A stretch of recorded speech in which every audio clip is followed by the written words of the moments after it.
है। तीसरी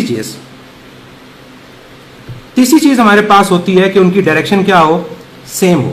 लाइन चाहे डिफरेंट हो, डायरेक्शन क्या हो वो सेम। तो उन वेव के सुपरपोज होने की वजह से हमारी जो इंटेंसिटी होगी वेव की वो रीडिस्ट्रीब्यूट होगी और हम इस फिनोमिना को नाम क्या दे रहे होंगे, इंटरफेरेंस का नाम दे रहे होंगे। अब नेक्स्ट हम बात करते हैं कि इन इंटरफेरेंस की टाइप्स क्या है। तो याद रखें कि इंटरफेरेंस को इस इफेक्ट की बेस पर जो रीडिस्ट्रीब्यूशन है दो टाइप्स में क्लासिफाई किया जाता है। अब वो दो टाइप्स कौन कौन सी हैं? अगर तो इंटेंसिटी किसी रीजन में इंक्रीज हो रही होती है तो हम उसे नाम दे रहे होते हैं कंस्ट्रक्टिव इंटरफेरेंस का।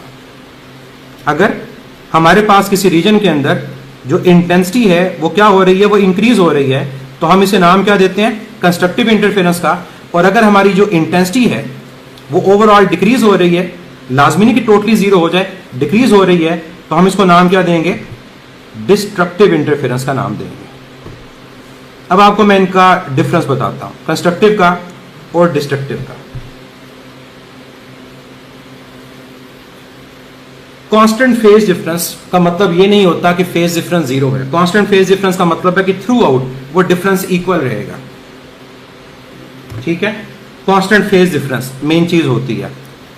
जो फेज सेम है वो वेव का है और उनका आपस में जो फेज डिफरेंस होगा वो कांस्टेंट, और वो कांस्टेंट जीरो के इक्वल भी हो सकता है। कंस्ट्रक्टिव इंटरफेरेंस कब होती है? कंस्ट्रक्टिव इंटरफेरेंस तब होती है जब आपके similar parts of wave superpose करें। सिमिलर पार्ट्स ऑफ वेव के सुपरपोज करने का मतलब क्रस्ट क्रस्ट से, ट्रफ ट्रफ से, कंप्रेशन कंप्रेशन से, रेयरफेक्शन रेयरफेक्शन से। और डिस्ट्रक्टिव तब होती है जब आपके पास different parts of wave superpose करें, यानी क्रस्ट ट्रफ से और कंप्रेशन रेयरफेक्शन से। तो तब जो इंटरफेरेंस हमारे पास होगी वो क्या होगी, वो डिस्ट्रक्टिव इंटरफेरेंस होगी। जब भी कंस्ट्रक्टिव इंटरफेरेंस होगी तो याद रखिएगा, कंस्ट्रक्टिव इंटरफेरेंस की वजह से हमारे पास ओवरऑल जो एम्पलीट्यूड होगा वेव का, और एम्पलीट्यूड के अलावा जो वेव की इंटेंसिटी होगी वो उस रीजन में क्या कर जाएगी, इंक्रीज कर जाएगी। एम्पलीट्यूड और इंटेंसिटी ये दोनों इंक्रीज कर जाते हैं। जबकि डिस्ट्रक्टिव इंटरफेरेंस जब होती है तो उस रीजन के अंदर जो हमारे पास एम्पलीट्यूड है और उसके अलावा जो इंटेंसिटी है वो क्या कर जाएगी, वो डिक्रीज कर जाएगी। नेक्स्ट पॉइंट जो यहां पर आपके पास आता है कंस्ट्रक्टिव के अंदर वो ये है कि कंस्ट्रक्टिव इंटरफेरेंस के लिए और डिस्ट्रक्टिव इंटरफेरेंस के लिए आपका पाथ डिफरेंस क्या होना चाहिए, कि कितना पाथ डिफरेंस होगा तो कंस्ट्रक्टिव इंटरफेरेंस होगी। और फिर इसी पाथ डिफरेंस से हम नेक्स्ट पॉइंट ये डिस्कस करेंगे कि इन दोनों के दरमियान जो फेज डिफरेंस हो वो कितना हो कि हमारे पास कंस्ट्रक्टिव या डिस्ट्रक्टिव इंटरफेरेंस हो।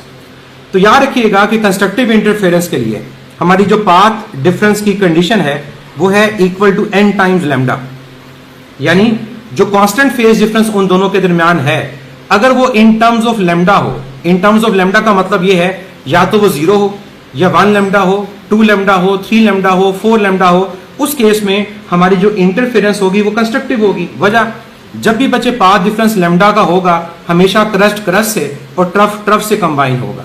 तो यहां पर आप n को लिखोगे तो n आपका होल नंबर्स हैं, 0, 1, 2, 3 एंड सो ऑन।